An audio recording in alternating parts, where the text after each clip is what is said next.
Hi, this is Enrique. Welcome back to my channel. Today, I do have a topic that I would like to talk to you about.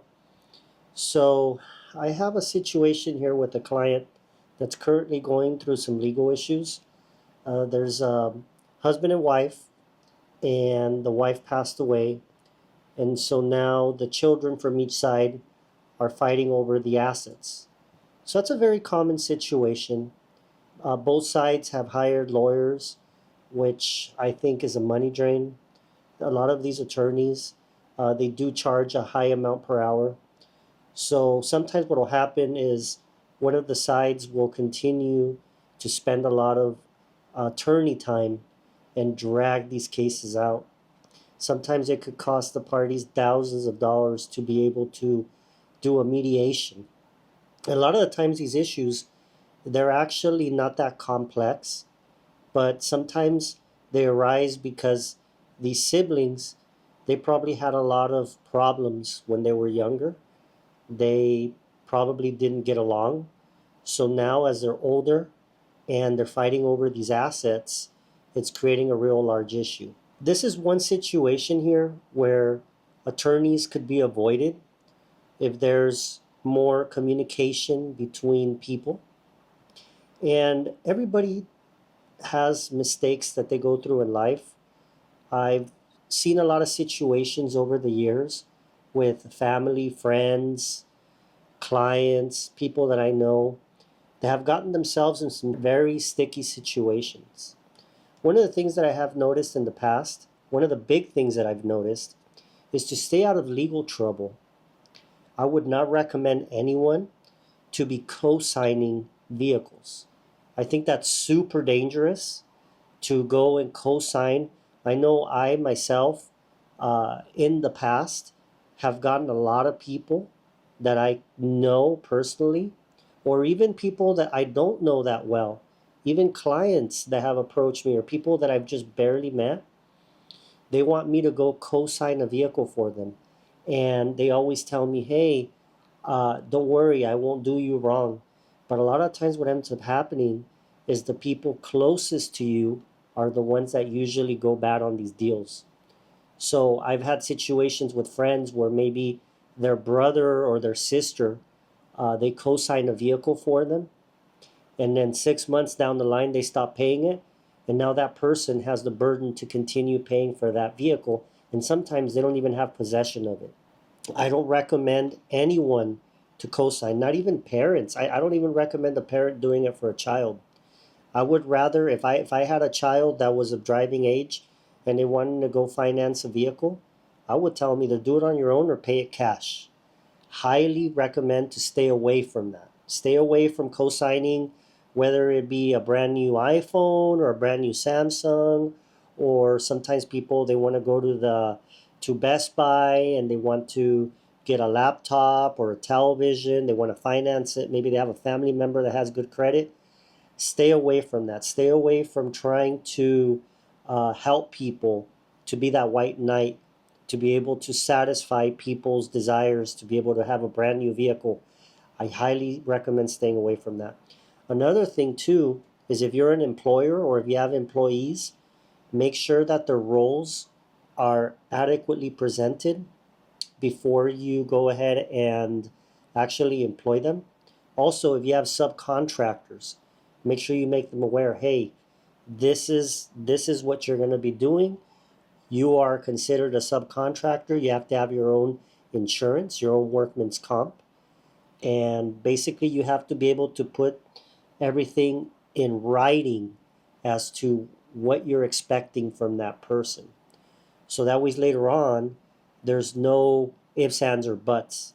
Also, here in the United States, when you have someone that's subcontracting for you, make sure you get that W-9 form. There's a form that they have to fill out to provide their social security and their address, because a lot of times what ends up happening with people is they'll start doing subcontracted work and then they don't realize that this company is going to give them a 1099.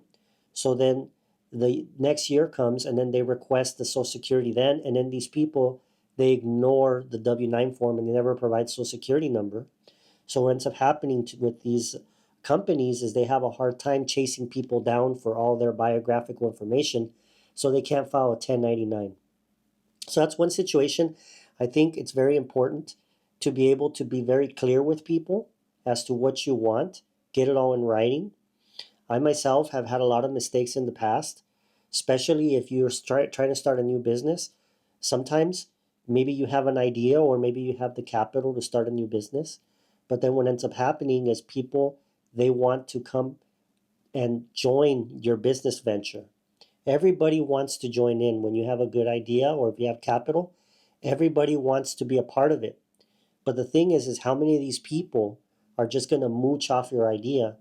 And maybe as the business grows, maybe they could backstab you. So it's very important if you do decide to create some sort of business like a corporation or an LLC, make sure that from the very beginning, you either create a really good written contract between you and that individual, or you go ahead and you hire an attorney that'll do it for you. Even if you spend a couple $100 to create a very good contract as to who's putting in what money, what are the obligations of each person, and if one person passes away, what's going to end up happening. All that needs to be outlined because this can avoid future issues where maybe one side has to hire an attorney to be able to continue to get things moving forward. So to stay out of legal trouble, like I said, number one, do not co-sign anything for anyone. Over the years, ever since I've been 18, I've seen it over and over again. People have gotten screwed over because they decided to co-sign for someone. Stay away from that. Number two, make sure that you always have very good, clear, concise things written on paper. If you're lending people money, if you decide to go that way, which I don't recommend, but if you do decide to lend someone money, get it in writing. What are the expectations that you expect from that person? I've lent money just point blank and I don't get it back. Why? Because I don't get the writing. Usually, if you get something in writing, those people usually end up paying it back somehow, even if it's in payments. But a lot of times, if you're just giving money out just out of nowhere, you say, oh, let me lend you $100 or let me lend you $500. If you do not get anything in writing, the chances of you getting that money back is very, very low. So just pretty much expect it as a gift. So again, always follow those rules, and I think that you will be successful to be able to hold on to more of your money. Also, if you do have a business, make sure to protect yourself when it comes to vendors as well. Sometimes you have people that come to you that want to propose for you to sign some sort of contract, whether it be an advertising contract, especially. I've seen it where people come to my office and they try to get me to do an advertising contract. You want to make sure that you have that all the disclosures given to you so you can review them before you sign something like that. Whether it be advertising contracts for a business or whether it be that you are actually entering a contract with another company to be able to provide a service. I did a video a couple days ago regarding the loneliness, how the United States right now and a lot of countries, they do have a lot of people that are now single, they're not married. If you do decide to get married, it's very important for you to have a prenuptial agreement as well. That way, when you enter into this agreement with the other person, you know what's expected. So the other person can't go later on and say, hey, all those assets belong to me. So as long as you have everything in writing, again, attorneys are there to be able to help you. But it's very important for you to be proactive when it comes to using attorneys. Because a lot of times what ends up happening, people seek out attorneys when it's already too late, when people are already fighting over assets. And so that is where the attorneys make a lot of money. And a lot of times it's not the people, the defendant or the petitioner. Those are not the people that end up winning. It's usually the attorneys who get the majority of the money because they end up paying all these hourly fees. It's when you try to enter an agreement with a family member or someone closest to you, those are the people that sometimes will do the most damage. I myself have had situations. I had a situation a while back several years ago where I entered into a business partnership. And there was a lot of mistakes at the very beginning. I was younger and I wanted to grow my business, and I didn't know how to pursue it. And unfortunately, I ended up choosing a business partner that wasn't the right fit. And over the years, as the business got more successful, I ended up having to use an attorney to be able to defend what I thought was fair.